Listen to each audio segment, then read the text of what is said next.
Ajeng akan membahas dan memberikan kalian semua pemahaman tentang matematika diskrit.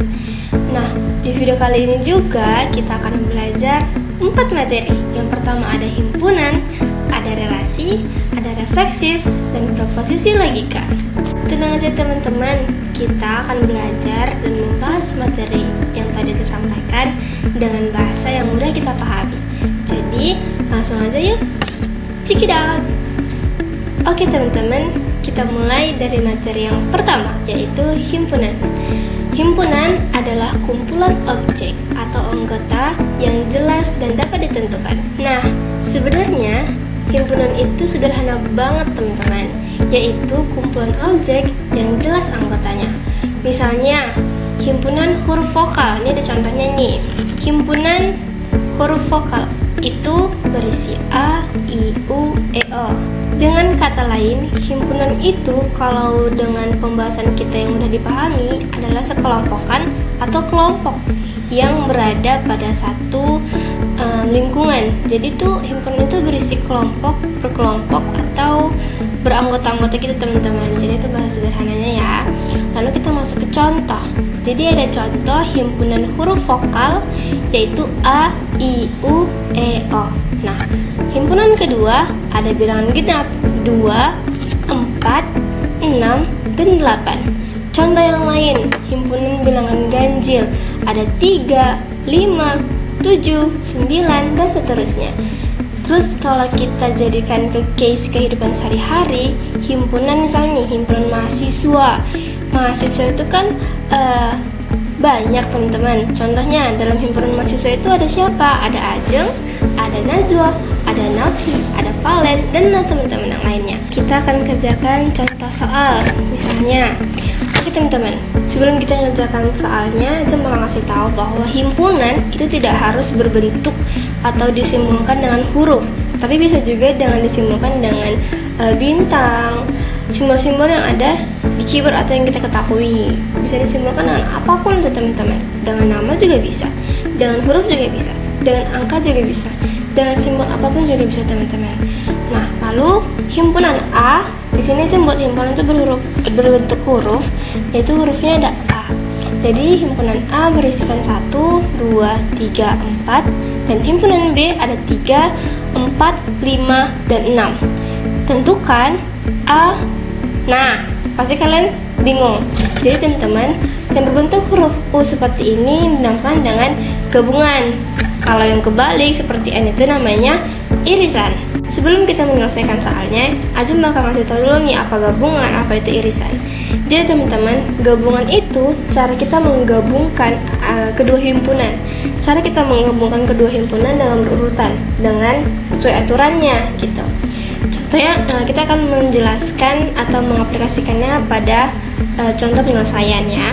Dan irisan adalah yang dimana dia memiliki nilai yang sama pada kedua himpunan. Nanti kita akan langsung aplikasikan ya teman-teman. Jadi irisan itu ketika kita memilih ketika ada terdapat satu waktu terdapat nilai yang sama pada kedua himpunan atau ketiga himpunan, yang intinya itu adalah memiliki nilai yang sama atau double, kita bilangnya atau double pada kedua himpunan memiliki nilai yang sama. Lalu itulah yang kita pilih menjadi irisan. Lalu kita akan mulai ke cara pengerjaannya ya teman-teman. Oke, kita langsung ke cara pengerjaannya teman-teman. Gabungan yaitu semua anggota tanpa duplikat. Jadi A gabungan B sama dengan 1, 2, 3, 4, 5, 6. Kenapa bisa gitu? Karena tadi Ajeng bilang, gabungan ialah cara kita menggabungkan antara kedua himpunan secara berurutan dan sesuai aturannya. Jadi caranya gini teman-teman. Yang dimana caranya adalah kita gabungkan secara berurutan. Tadi Ajeng bilang secara berurutan kan? Jadi himpunan A ada 1, 2, 3, 4. Ini udah berurutan kan teman-teman? Tidak ada yang double, tidak ada yang nilai sama dalam satu himpunan ini gitu. Terus di sini A gabungan B sama dengan 1, 2, 3, 4. Stop dulu. Lalu ada himpunan B 3, 4, 5, dan 6. Seperti yang Ajeng bilang, gabungan itu kita tinggal menggabungkan angka atau huruf secara berurutan. Tidak perlu lagi kita mengulang angka yang sama atau angka yang bernilai sama pada kedua himpunan. Jadi kita tinggal mengurutkannya aja ya teman-teman. Ini ada 1, 2, 3, 4, 5. 3 dan 4 sudah berada atau sudah ada pada himpunan A. Jadi kita nggak perlu nulis lagi, kita langsung aja ke 5, 6 sesuai urutannya. Jadi kan habis 4, 5, dan 6 seperti yang ada di contoh penyelesaian. Ada 1, 2, 3, 4, 5, dan 6. Inilah penyelesaian untuk himpunan A ya teman-teman. Relasi adalah hubungan antara anggota satu himpunan dengan himpunan lainnya. Kalau tentang pengertian dalam case kita, himpunan itu kita katakan sebagai organisasi, lalu relasi adalah hubungan. Setiap mahasiswa pasti diharuskan atau kita lah kesadaran masing-masing untuk bisa membangun relasi kepada siapapun itu dalam kategori yang positif.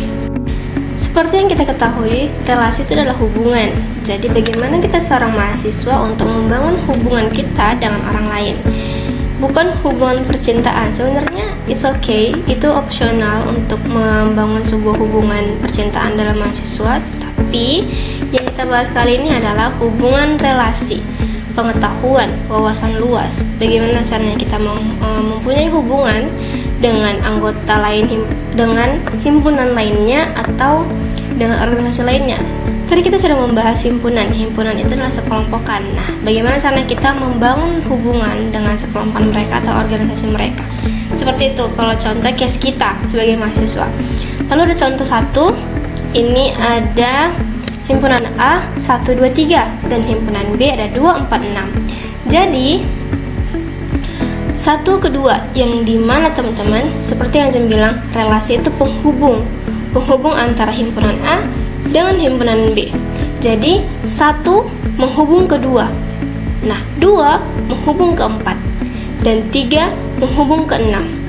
Hubungan ini inilah disebut dengan relasi. Relasi itu penghubung antara satu anggota himpunan dengan himpunan lainnya. Jadilah ketika kita tulis jadi pasangan dia seperti ini. Karena 1 menghubung ke 2, inilah dia.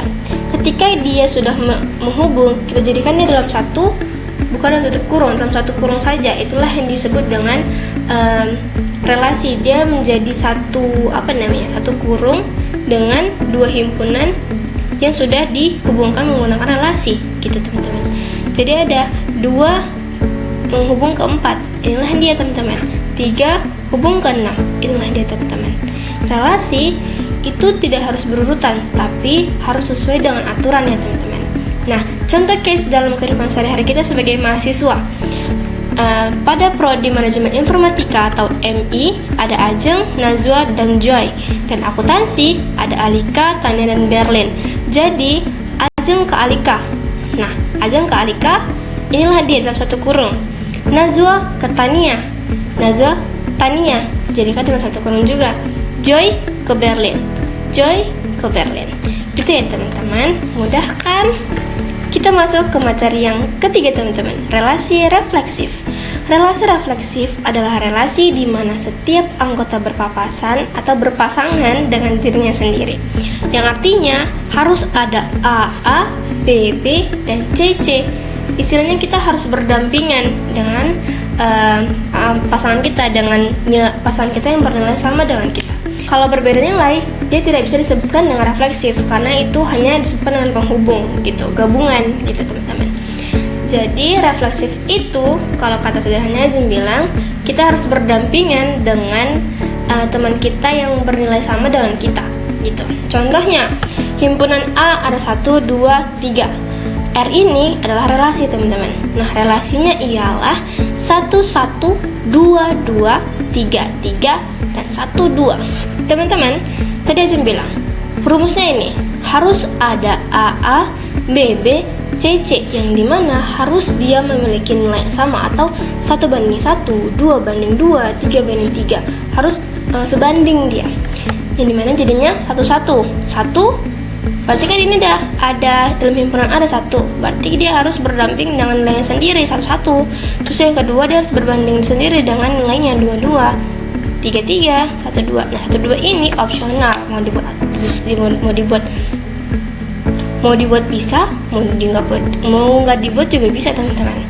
Nah, inilah dia Kita bisa membuktikan bahwa dia refleksif ketika sudah terlaksana rumus tadi nih teman-teman. Oke teman-teman, kita udah berada di materi keempat, yaitu materi yang paling terakhir.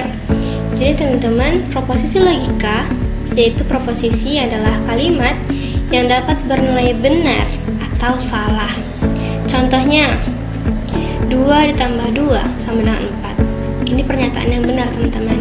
Singkatnya atau pembahasan yang sederhananya atau bahasa sederhananya adalah proposisi logika, yaitu dimana kita membuktikan kalimat itu benar atau tidak gitu. Jadi 5 adalah bilangan genap. Salah teman-teman, karena 5 kan bilangan ganjil. Nah, kita akan membuat proposisi ini dalam bentuk kalimat atau statement atau pernyataan juga. Yang kita simpulkan dengan P, yaitu dimana hari ini hujan, dan Q, saya membawa payung. Bagaimana caranya kita menjadikan dua statement ini menjadi kalimat yang benar? Dengan cara menggunakan operator dan. Maaf teman-teman. Oke. Yang perlu kita ketahui yang pertama adalah teman-teman, operasi pada proposisi logika itu terdapat operasi logikanya ada 5, yang dimana negasi bernilai tidak, konjungsi bernilai dan. Artinya adalah negasi yang artinya tidak dan bernilai salah atau bertolak belakang dia teman-teman. Terus ada konjungsi yang disimpulkan dengan seperti ini, lalu dibaca dengan dan, yang artinya benar. Ketika kedua nilai benar, benarlah dia pernyataannya. Disjungsi dia adalah atau, yang dimana ketika salah satu pernyataan benar, maka dia akan salah. Karena disjungsi ini kalau satu salah, salah semua. Tapi kalau dua-duanya salah, salah juga, teman-teman. Pokoknya salah satu dia salah, salahlah dia pernyataannya. Ada implikasi. Implikasi itu adalah jika, maka.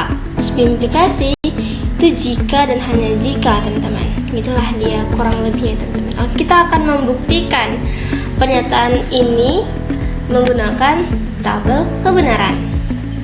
Tabel kebenaran, check it out. Oke.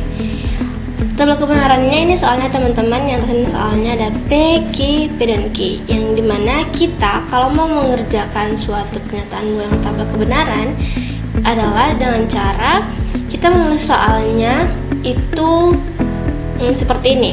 Kalau soalnya dia tadi kan di sebelumnya ini teman-teman, bentar ya. Kita akan hari ini hujan dan saya membawa payung. Kita akan menggunakan operator dan untuk membenarkan kedua statement ini menjadi kalimat yang benar. Jadi hari ini hujan dan saya membawa payung, itu kan kalimat yang benar kan teman-teman. Jadi bagaimana caranya kita menggunakan tabel kebenaran untuk membuktikan ini benar atau tidak? Caranya, kita sebenarnya tergantung mau menggunakan operator yang seperti apa. Kita kan menggunakan operator dan. Jadi dan itu seperti aja ngomong tadi, dia bernilai benar ketika kedua statement atau bernilai benar ketika kedua kondisi itu benar gitu teman-teman. Jadi dimana P ini adalah hari ini hujan dan Q saya membawa payung, dan P dan Q ini adalah untuk hasil dari kita membuktikan kedua pernyataan ini ya teman-teman. Jadi dimana P ini pada kondisi pertama dia bernilai benar, dan Q pada kondisi yang pertama dia juga bernilai benar. Seperti yang kita ketahui bahwa ketika kita menggunakan operator, ketika ada operator dan and atau and, dia mengharuskan kedua kondisi ini benar, maka hasilnya baru bisa benar. Tapi ketika salah satunya salah, maka dia akan bernilai salah juga. Jadi ketika kedua ini kan kondisinya ini benar teman-teman, jadi hasilnya juga benar. Nah, pada kondisi kedua P dia bernilai benar, dan kondisi Q yang kedua dia bernilai salah, maka jawabannya salah karena satu dia udah nggak benar, dia salah. Jadi jawabannya juga salah. Kan pengharusan dari dan itu adalah ketika kedua kondisi bernilai benar kan teman-teman. Nah, Pada kondisi ketiga, P bernilai salah dan kondisi Q bernilai benar, maka jawabannya salah. Dan kondisi P yang keempat adalah bernilai salah dan kondisi Q bernilai salah, maka bernilai juga salah.